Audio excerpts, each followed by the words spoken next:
The Secrets Hidden in the Pyramids of Egypt. Part 1. The idea that civilizations progress from a primitive state to a more advanced one is a fallacy that evolutionists try to apply to history. If one abandons evolutionist nonsense and prejudice and looks at the historical references and findings with an unbiased mind, what one encounters is civilizations that used highly advanced technologies. Remains left from ancient Egypt, the Mayans, and the Sumerians indicate the branches of science such as electricity, electrochemistry, electromagnetics, metallurgy, hydrogeology, medicine, chemistry, and physics were used to a considerable extent. Electricity was efficiently generated and widely utilized in ancient Egypt. The Baghdad battery and the first arc lights were used at that time. But was electrical generation limited to these in ancient Egypt? A careful examination of Egyptian history immediately reveals the sophistication in perfect illumination. No soot has been found in the corridors of the pyramids or the tombs of the kings, because these areas were lit using electricity. Relief carvings show that the Egyptians used handheld torches powered by cable-free power sources. The arc lamp used in the lighthouse of Alexandria is further proof that electricity was used in ancient Egypt. The energy required to power the lighthouse of Alexandria for 24 hours a day could only have been supplied by a regular electrical source. The pyramids of Egypt were giant power plants generating electricity. 1. The outer casing of the Great Pyramid was covered with white tufa limestone, so tightly built that not even a razor blade could fit between the blocks. The white tufa limestone does not contain magnesium and has high insulating properties. This insulation property prevented the electricity inside the pyramid from being released without control. 2. The stone blocks used inside the pyramid were made of another form of limestone containing crystal and a small amount of metal, which allow for maximum power transmission. The shafts inside the pyramid were lined with granite. Granite is a slightly radioactive substance and permits the ionization of the air inside these shafts. When we look at an insulated electric cable, we see that conductive and insulation materials are used in the same way as in the pyramids. 3. The conductive and insulating properties of the pyramid are an example of flawless engineering. However, a source of energy is needed for electricity generation. The Giza Plateau where the pyramids stand is full of underground water channels. The pyramids rise above the limestone layers, the spaces between them being full of water. These special layers of rock that transmit electricity upward as they carry underground water to the surface are known as aquifers. The high volume flow of the River Nile that passes through these aquifers produces an electric current. This is known as physioelectricity. The pyramids' underground chambers are granite conductors built within the rock charged with physioelectricity. This electric current is conducted directly to the upper part of the pyramid's granite, covered subterranean chambers. Granite is a very good conductor of electricity. The electromagnetic field that forms at the bottom of the pyramid is transmitted in concentrated form to the upper layers of the pyramid. On the top of the pyramid there was a gold capstone, gold being an excellent conductor of electricity. This section is no longer there in our day. This means the top of the pyramid has lost its structure of flawless geometry. This gold capstone facilitated a conductive path for the transfer of negative ions to the ionosphere. This way, a current was generated. How does it serve to move the electromagnetic field on the ground with the help of an aquifer?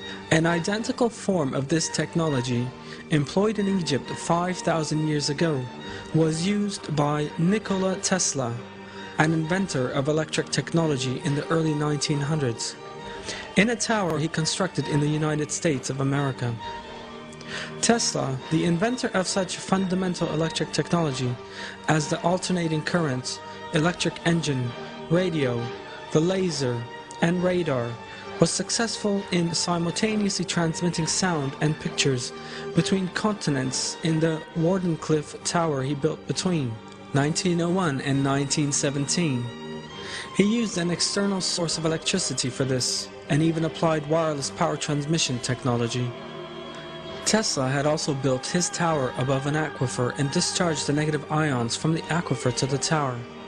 The electromagnetic technology used in Tesla's famous tower is identical to the electromagnetic field set up in the construction of the pyramids. Both systems generate negative ions and transmit them without the need for electric cables. So for what purpose did the Egyptians use electricity?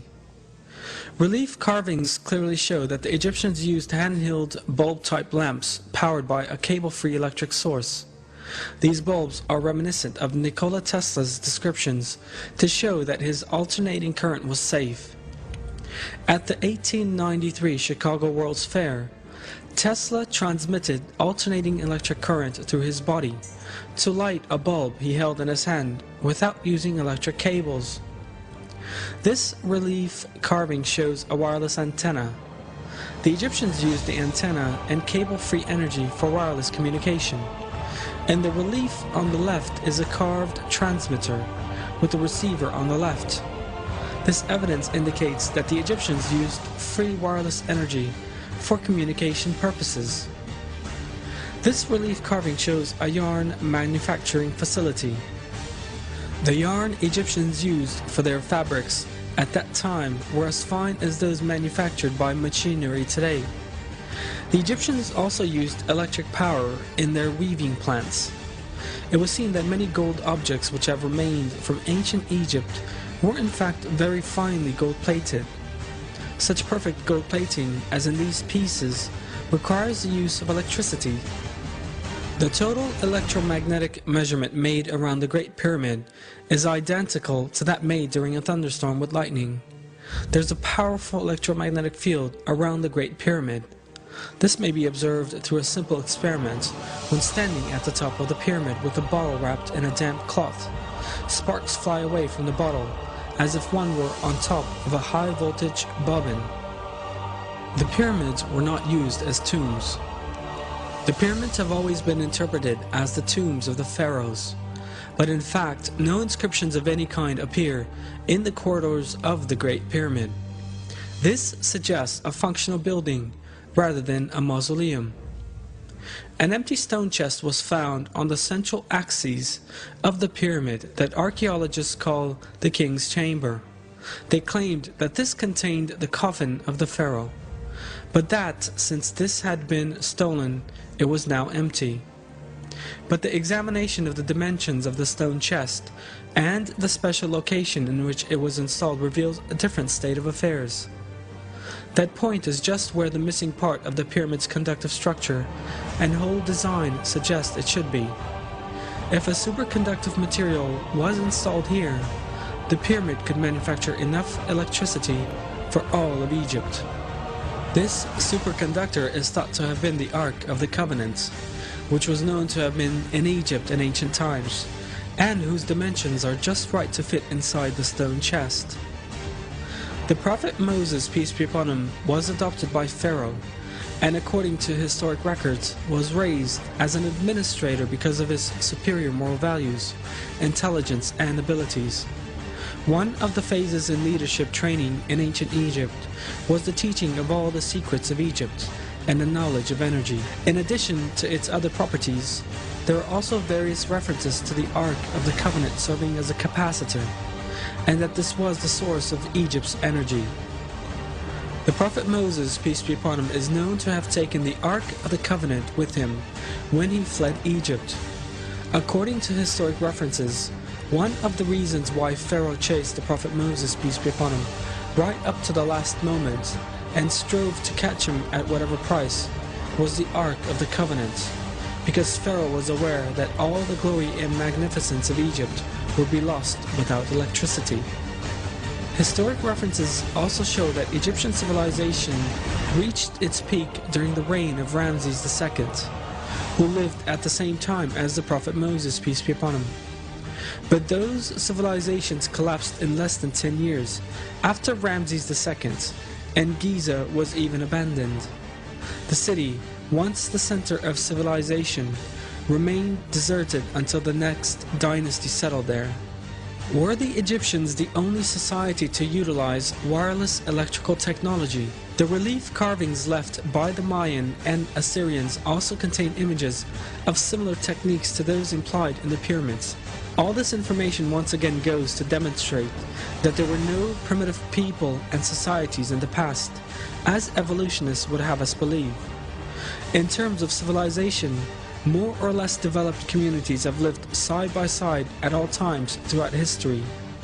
A society that existed thousands of years ago enjoyed a far more advanced technology compared to one living in the 20th century. And this shows us that development is not part of an evolutionary process. In other words, that there is no linear advancement from a primitive level of civilization to a more developed one in history.